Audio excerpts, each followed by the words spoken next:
Muy buenos días, gracias por acompañarnos en su programa Un Reencuentro con los Niños. Este programa que está hecho para transformar la educación de quienes educan a niños y jóvenes. Y para eso, bueno, pues quién mejor que Lola Hernández, que tiene también el día de hoy un invitado muy especial. Damos la bienvenida a Lola Hernández. Lola, ¿cómo estás? Buenos días. Raúl, muy buenos días. Buenos días a todos nuestros radioescuchas. Raúl, perdón, pero se está escuchando el eco. Estoy escuchando mi voz. A Por ver, ahí se los ahí encargo. ya estamos. A ver. Muy bien, perfecto. Bien, todavía me escucho. Bienvenidos a todos nuestros radioescuchas. Tenemos hoy el privilegio de tener a Múnico, está en la carretera en este momento, así que la llamada la está tomando por ahí en alguna calle de Argentina. Desde allá tenemos conectado con nosotros a Matías de Estéfano, así que si escuchan algún sonido por ahí de sirena, de lo que sea, algún sonido extraño, pues él está precisamente en la carretera. Y antes de darle la bienvenida a Matías, quiero leer muy rápidamente información de él para todos los radioescuchas que no saben absolutamente nada sobre lo que ha vivido y lo que hace Matías. Él es un reconocido joven índigo, y esto es importante que lo mantengan en mente, argentino. Nació en 1987 en Venado Tuerto, Argentina, y desde los 3 años vive experiencias de conexión con la información universal y dibuja cosas que le vienen a la mente.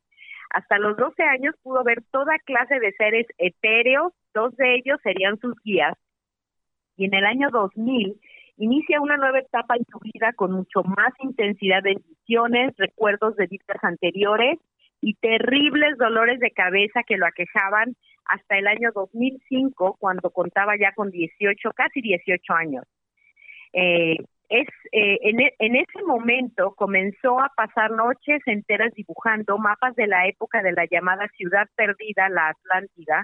En un renovado esfuerzo por escribir y dibujar todo lo que veía, comenzó a escribir en Sayontú, que es una lengua que empezó a recordar de la existencia vivida hace aproximadamente 10,000 años. En el año 2004, en una visita a Barcelona, Matías fue con su madre a una conferencia sobre niños índigos, pero debido a sus recuerdos constantes de Matías y a la información que le era revelada, pues él acabó compartiendo todos sus conocimientos a la audiencia y todos se beneficiaron de ello y pues le respondieron con un gran reconocimiento. Y Matías desde el año 2008 comenzó a impartir charlas y talleres sobre conciencia y entendimiento de los procesos humanos y universales a través de la historia, compartiendo desde sus propios recuerdos le es revelada. Sus presentaciones en diversas partes del mundo son bastante lúcidas y de gran audiencia, y yo tuve la oportunidad de estar en una de ellas en la Ciudad de México. Y entre muchas otras acciones, en el año 2012 Matías desarrolló el camino, e intentaré leer esto correctamente, Harwitum, que es el recorrido por el mundo para anclar los patrones de la Cruz Atlante, 12 nodos planetarios, originando esto un movimiento mundial, una unidad, comprendiendo que formamos parte de un hemos subestimado en los milenios de nuestra historia.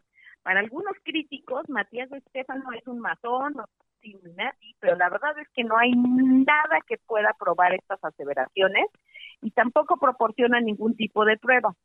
Y Matías, por último, es autor de 2 libros, Vivir en el Universo y Vivir en la Tierra, y aprovecha para decirles que va a estar en la ciudad de Atlanta muy pronto y al final les daré la información. Les leo todo esto sobre Matías para que entiendan por qué él es una persona que puede compartirnos gran información sobre todo lo que estamos viviendo en la actualidad con nuestros chicos, con nuestros adolescentes, cómo podemos mejor entender todos los cambios que están ocurriendo. Matías, bienvenido a Un Reencuentro con los Niños. Hola, ¿qué tal? Gracias por invitarme. Y gracias por aceptar nuestra invitación.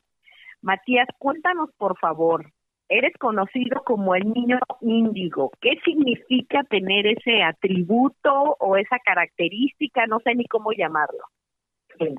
Bueno, antes que nada mencionar que, como dijiste antes, estoy en Buenos Aires tratando de salir de la ciudad, así que y guiando a mi mamá en algunos casos. Entonces, si se debe escuchar a la izquierda, cuidado, o algo así, pues en realidad estamos en un tránsito caótico de Buenos Aires. Perfecto.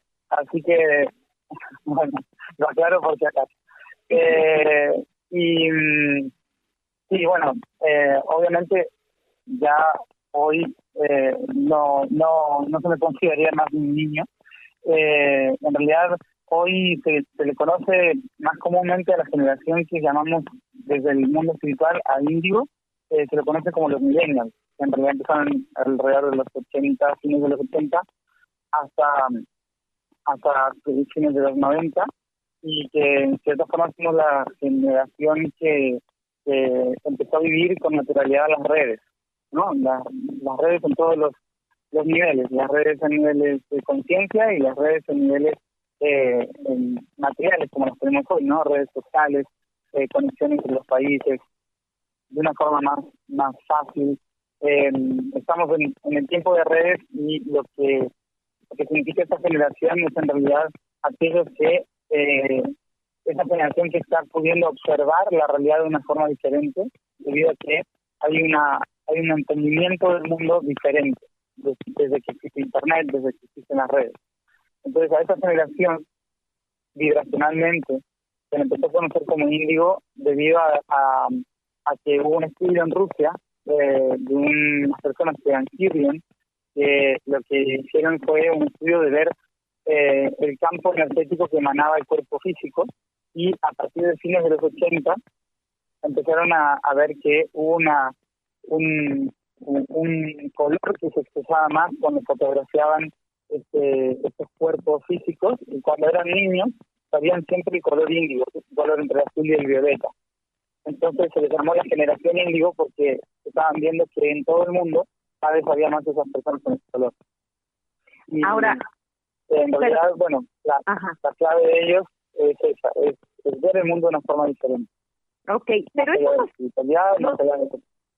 Okay, ¿y los coloca a los índigos en una categoría diferente al resto de las personas? O tú sabes, creo que hay un malentendido muchas veces cuando se habla de índigo, porque a veces pareciera como si es un atributo que los pone, sí, en una categoría diferente al resto. Sí, pero no es así. No, yo no lo consideraría ni superior ni inferior, sino que es simplemente diferente. O sea, como dije antes, somos una generación, no todos tienen la frecuencia índigo, no toda la generación, pero hay como un común que tiene esta frecuencia, y que en realidad significa un cambio de perspectiva de la realidad, una forma diferente de ver el mundo. Y esto no significa que eso los haga superior, ¿no? O sea, que eso lo haga como si fueran conectados o santos o enviados de la divinidad. No tiene nada que ver. Eso es algo más propio del alma, del propósito de cada persona. No tiene que ver en sí con ser índigo. Ahora, si tú tuvieras que describir cómo una persona índiga percibe las relaciones humanas o percibe, o sea, ¿cómo es diferente esa percepción, Matías? ¿Cómo percibes, por ejemplo, las relaciones humanas, las emociones? Bueno, nosotros, por una cuestión biológica de supervivencia, hemos generado el grupo familiar, la familia, como una forma de protegernos los unos a los otros y de sobrevivir, ¿no?, en este planeta. El grupo familiar es la energía roja, que es la sangre, ¿no? O sea, serían las almas que viven de la supervivencia y que siempre se relacionan a temas estrictamente familiares. Por lo tanto, de la supervivencia del grupo más cercano.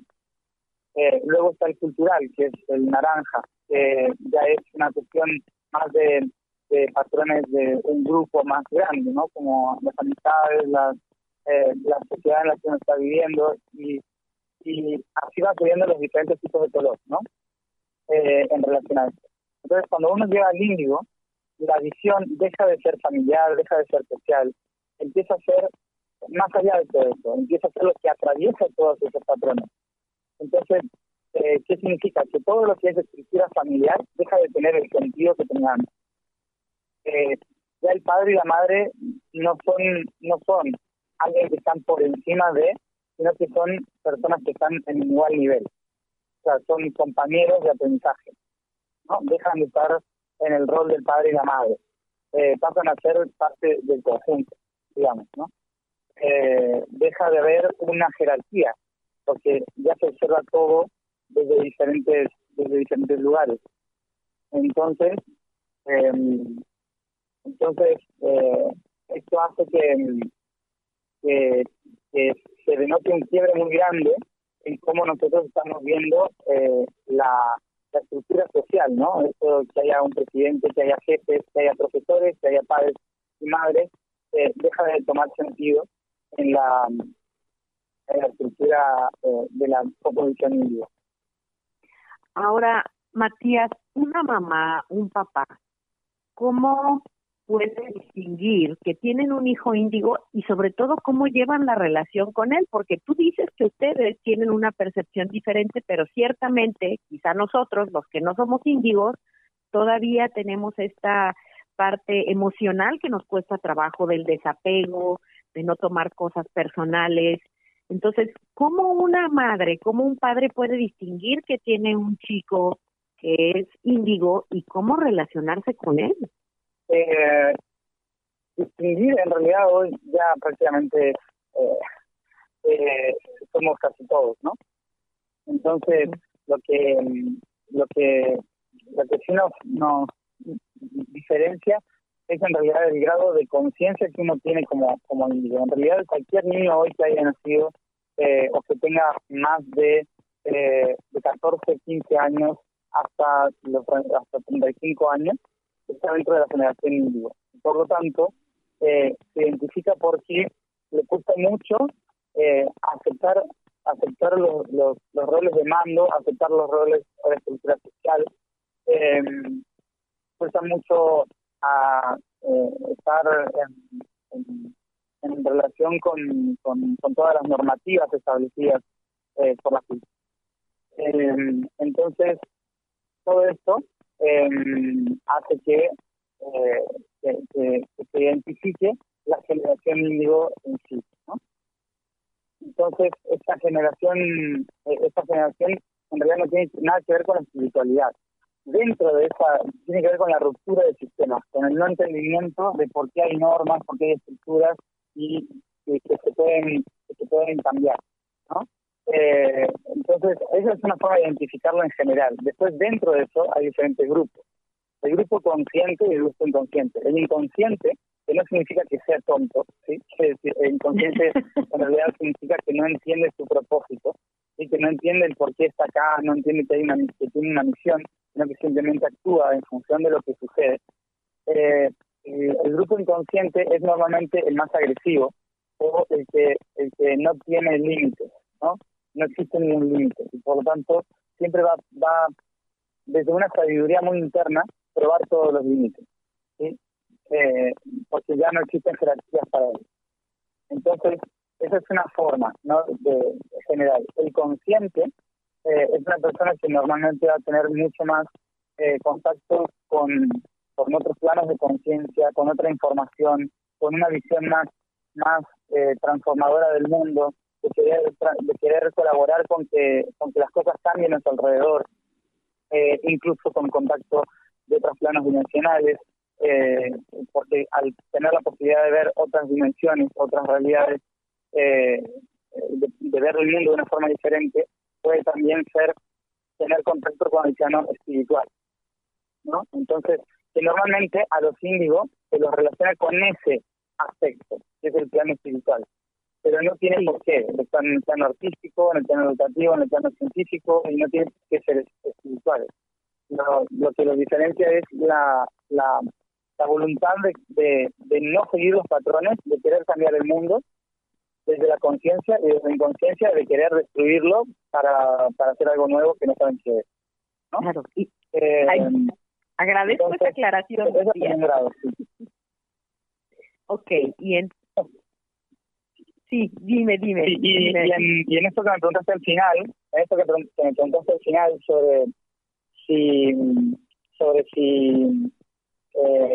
cómo podemos tener contacto o mejorar el contacto en esas relaciones, es en realidad empezando a tratarnos como iguales, ¿no? O sea, no importa la edad que se tenga, es tomarlo como un igual, no como un hijo, como un alumno, sino como otra persona con la que estoy aprendiendo en paralelo, y a la cual le puedo preguntar y con la cual puedo aprender y a la cual con la cual necesito sí o sí estar en constante debate, ¿sí? No puedo dar órdenes porque las órdenes no son interpretadas.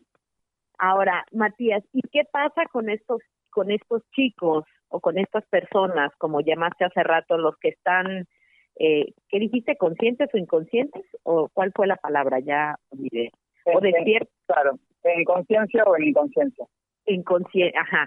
Ahora, los que no están en conciencia, a los que no saben que tienen un propósito, aunque no sepan cuál sea, pero que saben que tienen un propósito, y a esos, ¿cómo guiarlos, Matías? Porque creo que de esos estamos rodeados por muchos lugares. ¿Cómo determinar? ¿Cómo ayudarlos? ¿Cuál sería la pregunta? ¿Cómo guiarlos? ¿Cómo guiarlos? ¿Cómo llevarlos a que sepan, a que sientan? Claro. Bueno, lo importante es saber de que nosotros, o sea, los que son adultos y identifican alguien de una conciencia así, hay que tratar de no empujarlo a que encuentre su propósito, de no meter presión en que ha venido a hacer algo importante. Porque yo he escuchado padres que al entender que estos niños eran índigos, los empezaban a llevar a escuelas especiales, los empezaban a llevar a terapias para en cierta forma sin darse cuenta, queriéndolos ayudar a que cumplan su misión, los hacían sentir especiales. Y cuando hablaba con los niños decían, es que yo no me siento especial, no sé qué es lo que ellos ven en mí, ¿no? Entonces hay una presión muy grande por parte de algunos adultos que se dan cuenta de esto, en querer que sus niños sean especiales. Y en realidad son simplemente niños, todos los niños son especiales, no importa si tienen un color u otro. Y cada uno es individual, entonces cada uno tiene un propósito diferente y cada uno tiene como meta en la vida descubrir ese propósito. La vida es como un juego, entonces yo no puedo presionar a otro a terminar el juego antes de tiempo, tengo que disfrutar del juego. Entonces lo que tengo que hacer es acompañar en el juego y cada vez que se necesite apoyo en la realización del juego, tengo que estar ahí dispuesto a ayudar, ¿no? Como una guía que ya entiende un poco las reglas de este juego que es la Tierra, pero no como alguien que empieza a presionar a cumplir la misión y no se sabe cuál es, porque justamente cumplir una misión o un propósito están totalmente ligados a cumplir a aprender, ¿sí? Entonces inevitablemente hay que fallar, hay que descubrir, hay que buscar diferentes herramientas, hay que pasar por situaciones emocionales, porque todo eso me va a ir preparando y fortaleciendo para cumplir mi propósito y misión. Entonces no hace falta saberlo, lo importante es tener conciencia de que todo lo que suceda me va a ir preparando para poder cumplir. Simplemente eso. Perfecto. Ahora, Matías, qué mejor ilustración creo que lo que tú viviste con tu mamá, porque en realidad eso es algo que a mí me intriga y me encanta que la gente lo conozca. ¿Cómo fue ese acompañamiento de tu mamá? Porque evidentemente tú estás en donde estás gracias al apoyo de varias personas. Quiero imaginar que tu madre fue una de ellas. Sí, claro. Bueno, ahí yo tendría que hacer la entrevista a ella. No, creo que ya hablaste, ¿no? No, yo no la entrevisté, pero la voy a entrevistar. Pero sí me gustaría ¿no? que tú como hijo, habló con sí. Gina, no conmigo, pero ya la vamos a entrevistar a ella. Pero tú como hijo, ¿qué es eso que compartes de lo que hizo tu madre con otras madres, simplemente para tenerlo como una guía? Bueno, para aclarar, en primer lugar, nosotros en mi familia era agnóstica, ¿sí? Con lo cual no había un condicionamiento religioso, ni cultural, ni siquiera científico, ¿no? Era como que abiertos a lo que sea, ¿no? Había como, mi abuelo era agnóstico, entonces en la familia no se hablaba de temas que implicaran espiritualidad ni nada de eso. Esto hizo que cuando yo empezara a hablar de todo esto, se tomara desde un aspecto creativo, ¿no? Como capacidad de imaginación, de desarrollo de historias, de arte o lo que sea. Entonces no se tomaba desde el delirio místico, sino desde el afísico, ¿no? Ajá. Y que en realidad es una buena forma de empezar, ¿no? Porque en realidad todo lo que existe es arte y es importante expresarlo. Entonces hubo un apoyo y comprensión desde ese lugar, ¿no? Como de escuchar siempre, no de tratar de buscar respuestas o de tratar de darlas enseguida, ¿no? Como eso que está pasando por... No como de escuchar. Que creo que fue y es una de las formas más importantes que creo que todos los padres deberían aplicar, es escuchar lo que los hijos tienen para decir. No cambiarlos o meterles ideas en la cabeza, ¿no? Sino como dejar que lo que está dentro salga. Y en función de eso, me fue ayudando a buscar personas que me ayudasen a entender lo que me pasaba. Pero nunca desde el fortalecer la idea de que tenía una misión y nunca desde fortalecer la idea de estar enfermo, ¿no? No, neutralmente de buscar personas que me ayudasen a entender lo que tenía en mi cabeza y escuchar todo el tiempo.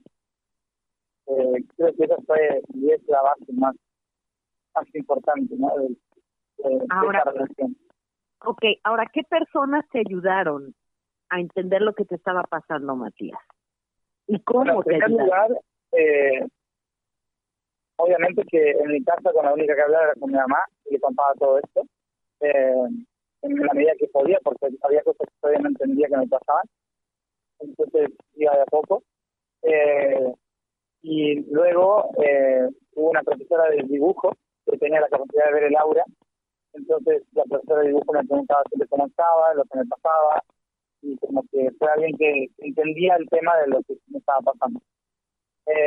Y luego una psicóloga infantil que era amiga de un profesor de universidad, yo tenía 11, 12 años, y ellos se reunían conmigo y me hacían preguntas, entonces ya no era como una terapia, sino que era más como una sala de estudio, ¿no?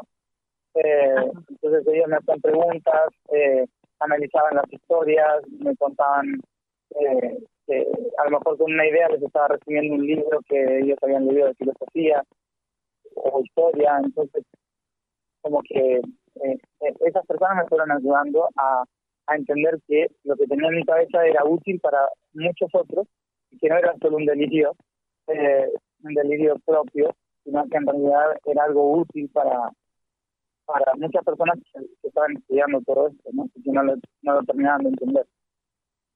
Perfecto. Así pero esas fueron las primeras personas que me ayudaron. Okay, pero en muchas entrevistas que he escuchado por ahí tuyas, Matías, tú comentas que te decían que quizá tenías autismo, esquizofrenia, quizá te pusieron una serie de diagnósticos, ¿no? Sí. ¿Cómo libraste todo eso? ¿Cómo libraste eso? Previamente. Sí, fue previo a esto, porque obviamente en el colegio la pasaba mal y terminaba hablando con la psicóloga, y cuando la psicóloga me preguntaba cuál era el problema, claramente yo le contaba historias que no tenían nada que ver con esta realidad. Y esto hizo que recomendaran que me llevaran a una psicóloga y a un psiquiatra. Pero cuando la psicóloga que recomendó el psiquiatra en otra ciudad dijo que estaba literalmente para llevar al psiquiátrico infantil, obviamente mi mamá dijo que no, porque en realidad no era el problema. una enfermedad mental, sino que en realidad el problema es que no podía ordenar las cosas que tenía en mi cabeza, ¿no? Entonces, por eso seguimos, o sea, sigo buscando personas que no me trataran como un enfermo, sino como alguien que tenía capacidades diferentes, ¿no? Y entonces, nada, pero fue muy rápido el proceso, digamos. Muy rápido. ¿Y cómo viviste tú, cómo fue tu vivencia en la escuela, Matías? Porque hoy por hoy tenemos tantos chicos con tantos problemas en la escuela, y ahorita hablaremos de eso, pero ¿cómo tú viviste, qué era lo que te pasaba en la escuela? ¿Cómo experimentabas el medio ambiente? Bueno, en la primaria, la verdad es que me iba muy bien, porque me gustaba en cierta forma el colegio, porque aprendía muchas cosas y en realidad me lo tomaba a veces como ir de expedición, ¿no? Además los otros seres que veía de otras dimensiones me ayudaban a verlo de esa manera, ¿no? Cuando yo me sentía mal, aparecía siempre alguien de otra dimensión que me decía, imagínate que estás viendo una jungla a observar insectos, animalitos, plantas y analizarlos, ¿no? Entonces era como que muy pedagógicamente me fueron ayudando a sobrevivir a la escuela desde otra dimensión. Y entonces, pero el problema empezó cuando ya las realidades se iban mezclando y empezó a aparecer el recuerdo, ¿no? El recuerdo de otros tiempos, tanto del pasado como del futuro. Y empezó a mezclarse todo. Entonces, en la escuela claramente pasé a ser el objeto de bullying, ¿no? Que no era el único, pero era el más raro, digamos. Entonces, pasó a ser como el objeto de bullying, pero no de todos, porque tenía muchos amigos que les gustaban las cosas que contaba. Entonces me defendían, estaban conmigo, me ayudaban, me escuchaban siempre. La directora también me escuchaba, porque le gustaban estos temas. Entonces, como que hubo bastante contención a pesar de lo que fue la escuela. Lo que pasó cuando me empecé a acordar de cosas es que me empecé a dar cuenta de que me estaban mintiendo, de que muchas de las cosas que nos contaban en la historia no habían pasado, no eran así. Entonces, cuando fui creciendo en el secundario, incluso he discutido con alguna profesora o profesor de que eso no había pasado, ¿no? De que eso no había sido así.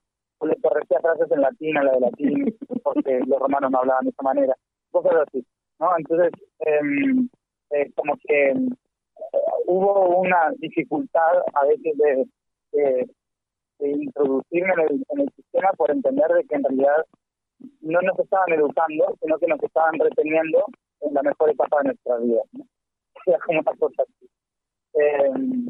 Y que en realidad yo quería aprender un montón de otras cosas que no nos estaban enseñando. Y bueno, para esto hacer un inciso, muchas veces uno le da mucha importancia a la escuela, ¿no? Como base de la educación y demás, pero no es así en realidad, ¿no? O sea, justamente cuanta más escuela pública tenemos, incluso el nivel educativo está bajando más. Tenemos más conflictos en las escuelas, más personas con menos capacidad intelectual que antes. ¿Y esto por qué? Porque estamos forzando a aprender cosas que no son necesarias y por lo tanto nuestra cabeza las descarta constantemente. Básicamente es así. La escuela no existía hasta el siglo XVII. O sea, cuando empezó la revolución industrial, aparece la escuela como una solución a que los padres que iban a la fábrica a trabajar más de 16 horas al día tuvieran dónde dejar a los hijos. Y para el Estado, el sistema educativo fue una respuesta de crear un producto humano, es decir, crear mejores trabajadores y subir el nivel del PIB. Entonces, creo que en realidad la educación, como la vemos hoy, ya es totalmente obsoleta. No funciona, no sirve, y lo puedo decir por haber estado en su escuela y darme cuenta de todo esto mientras vivía ahí, ¿no?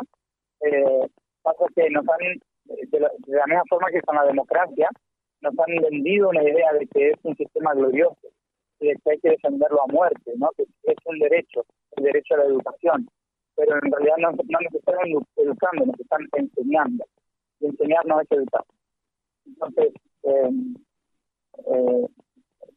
por eso mismo, muchos de los índigos que están en las escuelas prácticamente ya no toleran estar en las escuelas, porque en realidad es una cárcel o en realidad es una especie de fábrica de personas, ¿no? Es una fábrica de producto humano. Y uno se da cuenta de eso. Claro, y Matías, entonces podríamos decir que la relación que hay entre los problemas de las adolescentes, de los estudiantes en este momento, vienen de esto, de esta rebeldía de este sistema no me funciona, no lo entiendo. Sí, o sea, hay una clave en todo el universo, una clave constante, que es un patrón constante de evolución, que es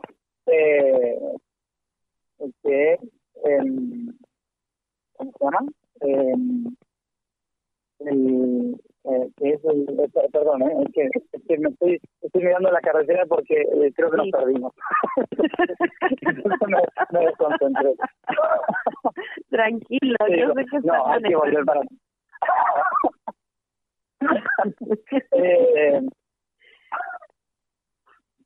sí, estamos perdidos. Entonces, como no. Lo que decía es que hay una constante en el universo que es la transformación constante, la evolución, ¿no? Entonces, cuando uno se estanca en un proceso, cuando uno no deja avanzar un proceso de transformación, inevitablemente el sistema trata de transformarlo a la fuerza, ¿sí? Por ejemplo, o sea, las revoluciones que hubo, revolución industrial, revolución francesa, todos estos sistemas nos hicieron transformar a la fuerza el sistema anterior. Había miles de personas que decían, es que esto no puede ir así, no puede ser así, ¿no? Y entonces en ese intento de transformar la realidad hubo revoluciones que cambiaron todo rotundamente, ¿no? Como la Revolución Francesa.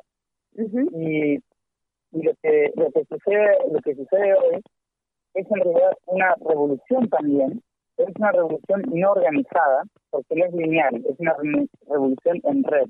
Entonces son todos los agentes de diferentes partes que entienden que tienen que cambiar el sistema, que tienen que cambiar las formas, y que hay como una especie de traba que nos está impidiendo. Entonces, el conflicto que tenemos hoy es de un sistema que está enfermo, que ya no sirve, que fue útil, pero que ya no sirve, y entonces la respuesta evolutiva a esto es una generación de personas que ya no le dan importancia a este sistema.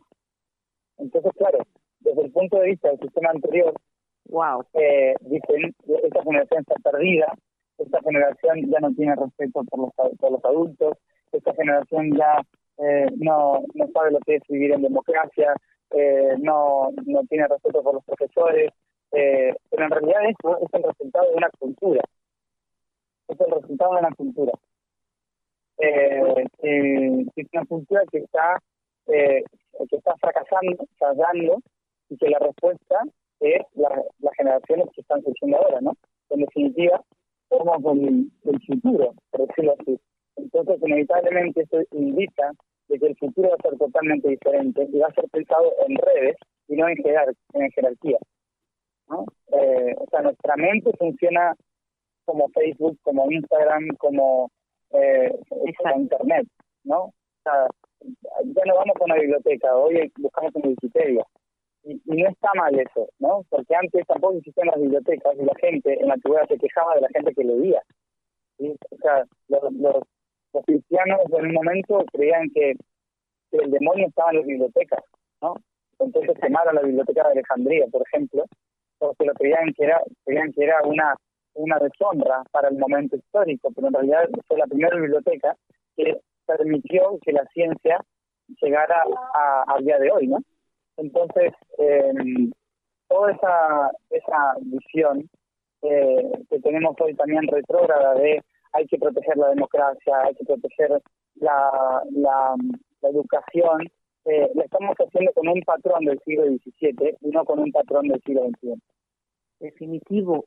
Pero, Matías, estamos viviendo en un sistema que, como tú bien lo dices, está ya en decadencia, ya no sirve, es obsoleto, pero hoy por hoy eso es lo que hay. Y nosotros como adultos, como padres de familia, como educadores, ¿en qué podemos contribuir con nuestros chicos? Porque ciertamente seguirán yendo a la escuela mientras esto se transforma. Pero yo, ¿qué puedo hacer al respecto? O sea, yo en casa, yo padre, yo madre, yo maestro, ¿qué hacemos para aliviar, no sé, para mejorar la condición de nuestros chicos? Yo creo que una de las primeras cosas que hay que hacer es, en lugar de pensar hacia el futuro, tratar de observar el pasado. ¿Por qué esto? Porque cuando a veces los adultos se olvidan de que también fueron a la escuela y la pasaron mal. A veces los adultos también se olvidan de esas cosas y ven hacia el futuro, metiendo presión en la juventud como es que te tienes que educar y no sé qué, pero hay que recordar qué sentías cuando estabas en el banco, en el pupitre, cuando tú estabas en la escuela, y cómo te hubiese gustado que tus padres te trataran y te apoyaran en ese instante, ¿no? En esa historia. Entonces, es importante hacer esa revisión propia, pero que para mí realmente es la educación, y desde ese punto tratar de cambiar mi toma de decisión en la forma en que voy a actuar con mis hijos, en la presión que voy a meter en la educación a mis hijos, y si en lugar de obligarles, como si yo fuera un jefe que les estoy diciendo que tienes que aprender esto sí o sí, acompañarlo en el proceso de aprendizaje, es decir, acompañarlo en decir, en el que puedan aprender las cosas que quieren, en el que haya límites, pero límites consensuados, o sea, no límites de el porque sí, sino el límite de es que hay reglas en la sociedad para poder vivir, en la cual hay que ir todavía a la escuela porque todavía la escuela existe, entonces hay que llegar a un consenso de decir, yo entiendo, yo también la paso mal en la escuela, explicarlo, ser claro, compartir la experiencia que uno ha tenido, y siempre apoyar. Hay que recordar que esto no es ninguna carrera, que vivir no es ninguna carrera, hay que disfrutar el vivir. Entonces, cuando uno como adulto está apurado en querer que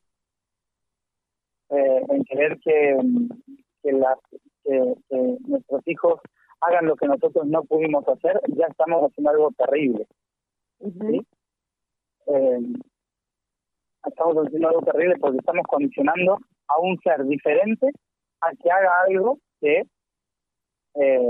yo no pude hacer. O sea, si yo quería estudiar, entonces tengo que volver a la escuela yo, a la educación yo, ¿no? O sea, hay que empezar a replantearse qué era para mí la educación, qué era para mí ser padre, qué era para mí ser madre, cómo yo voy a actuar en función de eso, en relación a eso.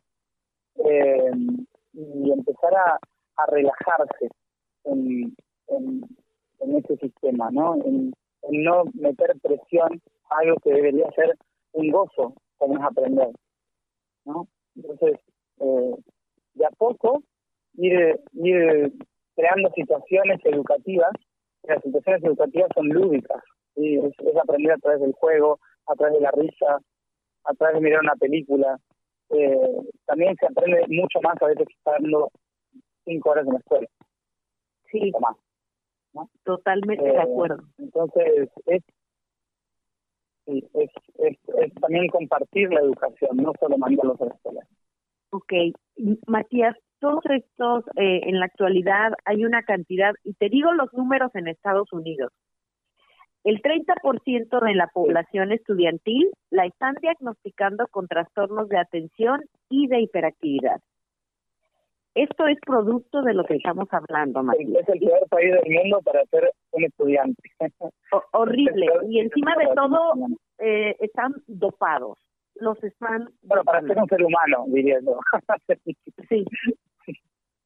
Exacto. Y esto es producto de todo lo que está pasando, Matías. Todos estos chicos con estos diagnósticos que terminan siendo dopados. es producto de esto Sí, que estamos conversando. sí, o sea, hay países que se dieron cuenta del potencial de estas nuevas generaciones y tomaron la decisión de volcar todo lo que está en sus manos para preguntarles cómo cómo ellos querían aprender, ¿no? Y hoy países como Finlandia, por ejemplo, son los países que son número uno en la educación mundial. ¿Y esto por qué pasa? Porque básicamente le preguntaron a los niños qué querían aprender. Fue así de simple. Entonces, teniendo en cuenta esto, en Estados Unidos, por ejemplo, es un país que trata constantemente de regular la población, de trata constantemente de mantenerla bajo control. Justamente desde mi punto de vista es el país que ha proclamado la libertad, pero que creo que nunca la ha vivido realmente, ¿no? Y porque consideran la libertad en el derecho de poseer cosas o conseguir cosas a través de recursos. Y eso no es la libertad. No, eso es simplemente conseguir cosas y tener recursos, básicamente. Pero no es libertad. Claro. Entonces, ¿qué pasa? Cuando una persona o un niño se vuelve libre, está loco, porque está fuera del patrón. Entonces, inevitablemente hay que meditarlo, porque porque está enfermo. Entonces, porque está enfermo. Entonces, es algo que hay que rever como sociedad, ¿no? Que nosotros, bueno, como latinos, tenemos una noción muy diferente de lo que es vivir la vida a lo que es un anglosajón, ¿no? Pero la cultura anglosajona es una cultura que se basa más en el esfuerzo de conseguir cosas que en la gracia de vivir, ¿no? Entonces, esto ha hecho que todos aquellos que no son útiles, digamos, que se sienten libres, que no quieren alimentar este sistema, terminen siendo meditados, ¿no? Y diagnosticados y categorizados. Exacto. Ahora, claro, hablar diagnosticados y categorizados. Exactamente. ¿Qué es lo que está haciendo el medicamento en estos niños, Matías? ¿Cómo? ¿El medicamento? El medicamento en estos niños, ¿qué es realmente lo que está haciendo? O sea, con su ser, con su parte interna, con su parte... Mira, el medicamento no está para curar ni para sanar. Menos cuando se trata de un niño. O sea, un niño en la educación, un problema como la hiperactividad, un problema como la falta de atención, ¿no? El ADD, el no sé qué, o sea, todas las cosas que se han inventado, porque son realmente inventos, no son niños hiperactivos, son niños que quieren jugar. Básicamente es tan simple como eso. Son niños que no se pueden quedar sentados porque tienen tanta energía adentro que es imposible que se pueda explicar qué es 2 más 2, porque si no toma dos cosas con sus manos y las observa y las suma en la palma de sus manos como objetos, no se va a dar cuenta nunca que es 2 más 2. Necesita jugar, necesita aprender, moverse, no puede estar sentado en un pupitre. Y que sea medicado esto hace que todo el sistema glandular del cuerpo reaccione apagándose. Esto va a provocar posteriormente enfermedades glandulares, enfermedades mentales, todas las enfermedades o conflicto cognitivo que puedan llegar a tener es debido a la meditación. Es debido a que su cuerpo no se desarrolló armónicamente a través del juego. Entonces es realmente lo que está haciendo la medicina en Estados Unidos en la educación es realmente un genocidio. O sea, yo incluso lo catalogaría a ese nivel. Es un genocidio cognitivo, es un genocidio de una generación completa. Porque los niños tienen que jugar, por eso son hiperactivos. Los niños tienen que correr, que subirse a un árbol, Y cuando uno va subiendo el árbol y se le explica, ¿viste que las ramas se van partiendo en dos? ¿Cuántas ramas hay ahí? Dos, y después cuatro, y después ocho. ¿Qué aprende ahí? A multiplicar. ¿Sí? O sea, aprende mientras se sube un árbol, no en un papel.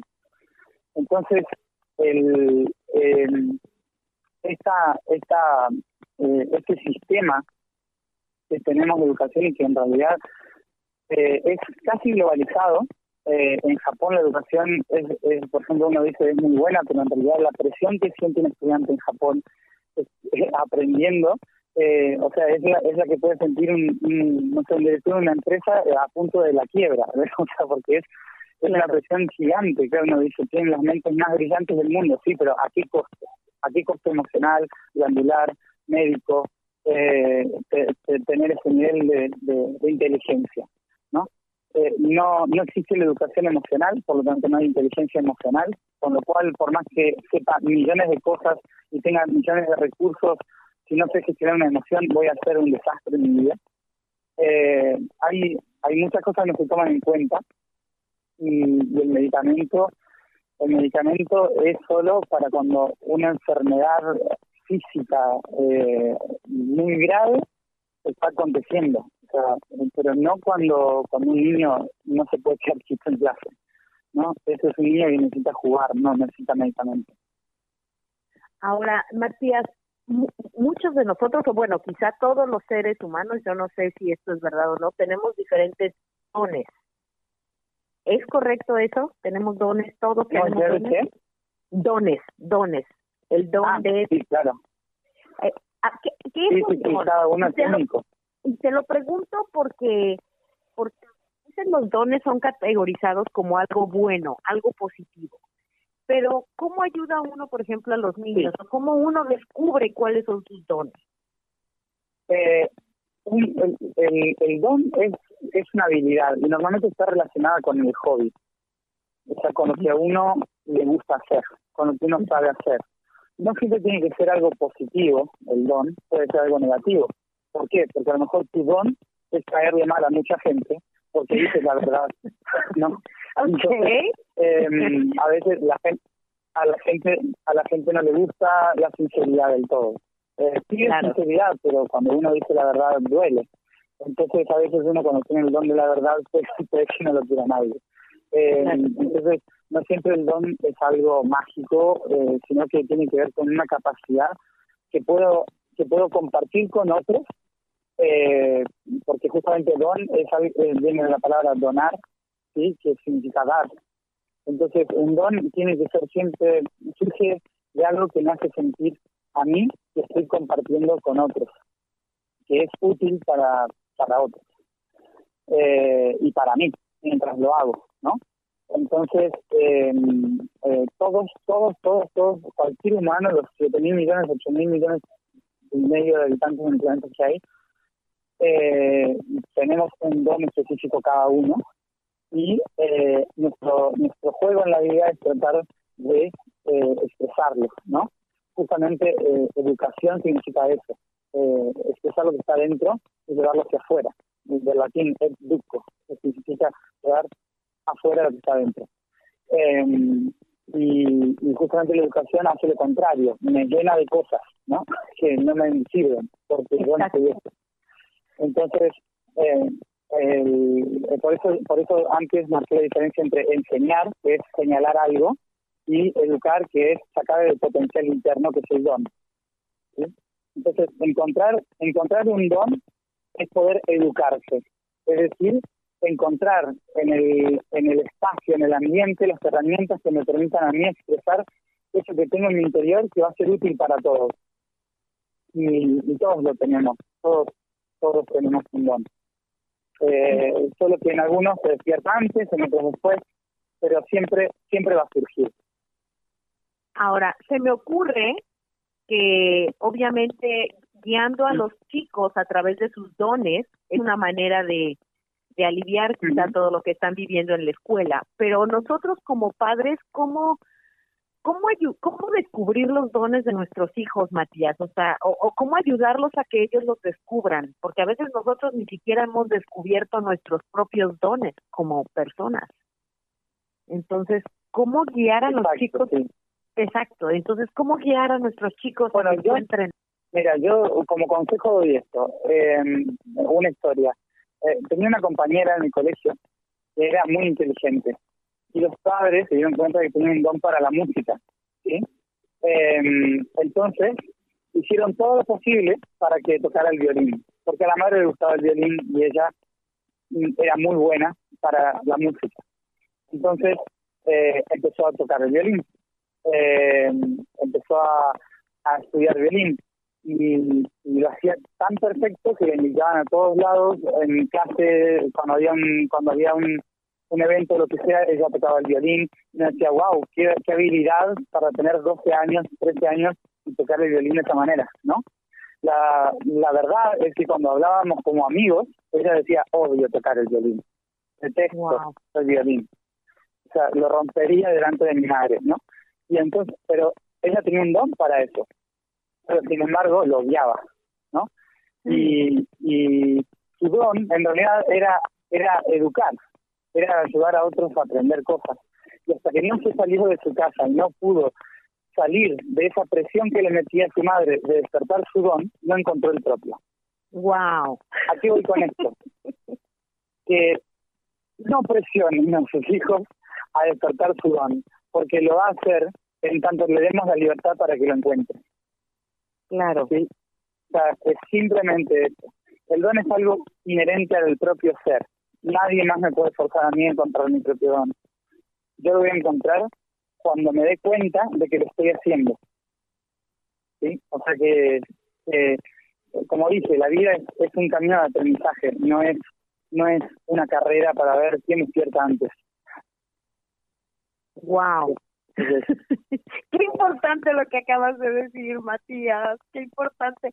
Ahora, déjame te pregunto otra cosa, porque esto es algo que se escucha mucho también por allá afuera. Los niños arcoíris, los niños cristal, y los niños por aquí, los niños por allá. Sí. ¿Qué significan todas esas categorías, todos esos atributos? ¿Qué significa todo eso? ¿Para qué sirve? ¿Para qué le sirve a un niño ser arcoíris o cristal? Es lo mismo que en vocabulario de frecuencia, es lo mismo que decir soy de raza negra, soy de raza amarilla, soy de raza blanca. Okay. ¿Hay alguna diferencia? No. No, somos humanos iguales. O sea, nadie ni es superior, ni menos, ni más, somos todos humanos iguales. Entonces, es exactamente lo mismo. ¿Cuál puede ser la diferencia? Que uno tenga más capacidades para sentir a los otros, que otro tenga más capacidades de observar las realidades desde una armonía muy grande, como el arco iris. El cristal tiene la capacidad de donde está hace que todo brille, que tiene una comprensión y un amor para expresar tan grande que hasta el más hosco le sonríe, ¿no? Es como cada uno tiene unos atributos, pero no hay una diferencia, es como hablar de razas, ¿no? O sea, son simplemente los diferencia muy poca cosa. Exacto. Pero también son chicos en definitiva lo que importa es lo que es cada uno.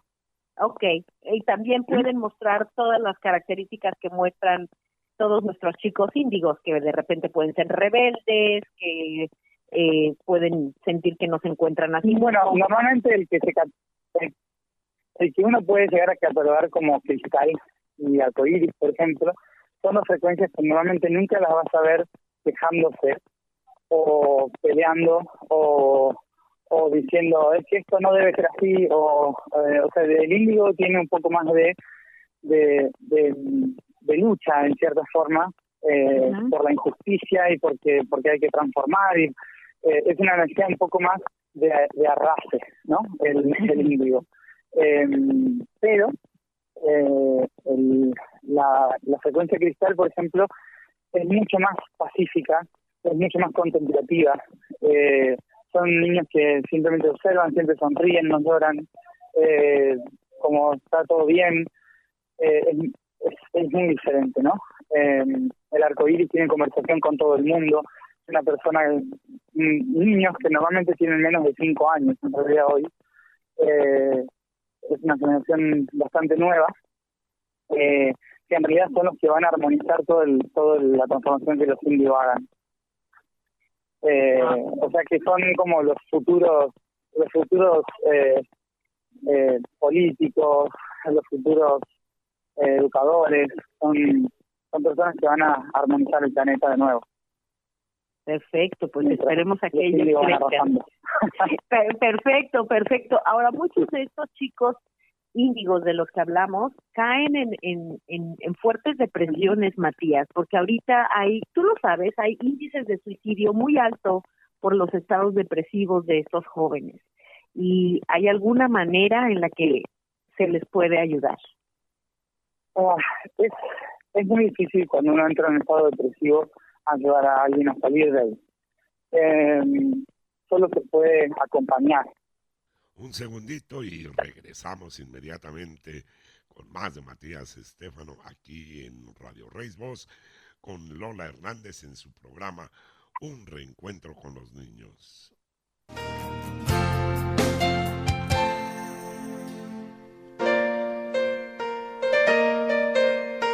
Estamos de regreso. Aquí estamos de regreso ya, adelante. Le decía, es que en un estado de depresión solo uno se puede acompañar y recordar, así muy al paso, no forzando a que uno salga de ese estado, ¿sí? Porque el estado de depresión es un estado por ejemplo, para la Tierra lo podemos ver como el invierno, ¿sí? Uh-huh. O sea, un estado depresivo en la naturaleza se ve en el otoño y el invierno. ¿Qué hace el otoño y el invierno? Lo que hace es dejar caer las cosas, irse para adentro, meterse en sí mismo, para poder obtener la energía y la fuerza para volver a la primavera, ¿sí? Entonces, es un proceso natural que en el universo es explicado con las ondas y con las ondas de frecuencia, ¿sí? Todo funciona por ciclos en el universo. Nunca, si somos un ser vivo, nunca podemos estar siempre bien. Es inevitable que tenemos que ir hacia un proceso de interiorización que puede llevarnos a la depresión incluso. Entonces, entender este mecanismo, entender que no es un solo camino de caída, sino que inevitablemente va a subir de nuevo, es fundamental. Explicar eso, ¿no? O sea, explicar que no diciendo que lo bueno que va a pasar cuando estés bien, ¿sí? Sino al revés, diciendo lo importante del proceso que está viviendo, ¿sí? Siempre presente, porque si no siempre va a creer, la persona que está viviendo la depresión, siempre va a creer que ese proceso es el que hay que salir, ¿se entiende? Y en realidad es un proceso que tal vez vuelva. Entonces, cuando vuelva, no lo tengo que ver como algo malo, de lo que hay que salir. Lo tengo que ver como un proceso, como parte del proceso, ¿sí? ¿Se escucha? Sí, aquí escucho. Perfecto, Matías. Bueno, Matías, ¿y el medicamento durante la depresión es válido? ¿Tiene sentido? ¿El qué? Medicamento, la medicina durante la depresión, porque también a ellos los medican. ¿Es algo que es válido? ¿Tiene sentido? Sí. No, para nada, porque lo que estoy haciendo ahí es, en lugar de decir el proceso, internamente lo que estoy haciendo es utilizar el químico para modificar mis emociones a partir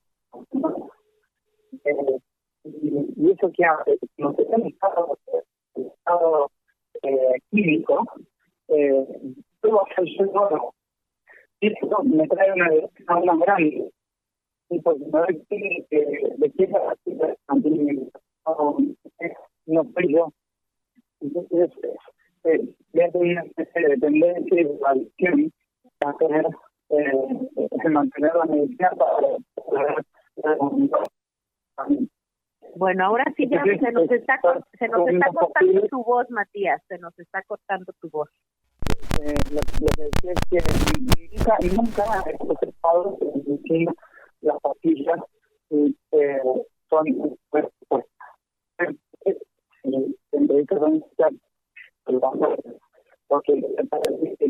todo lo que hace es en realidad ayudarte a poder hacer el salto a las cosas de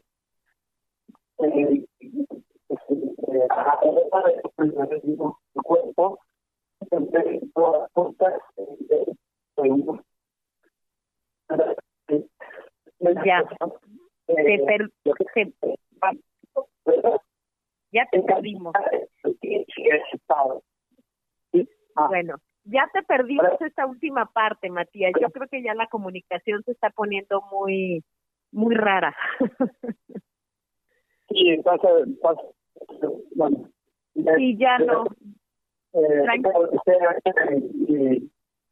Yo creo que esta corte de comunicación nos está indicando que vamos a tener que terminar con la entrevista, porque ya no te estamos casi entendiendo lo que estás diciendo.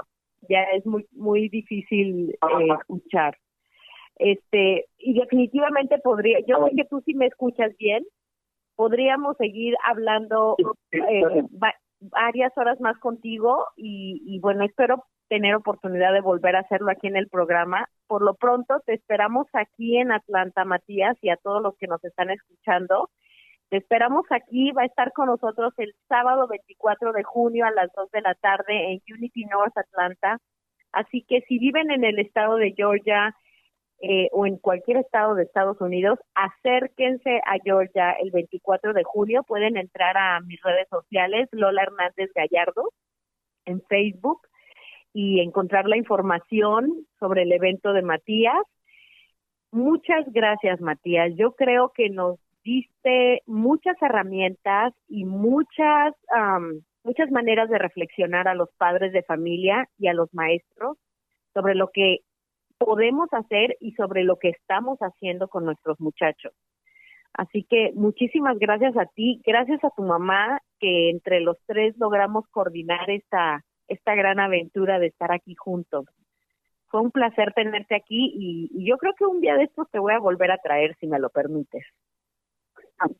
Bueno, muchísimas gracias por esto, claro, genial. Bueno, sí, vamos muy por ahí en Atlanta.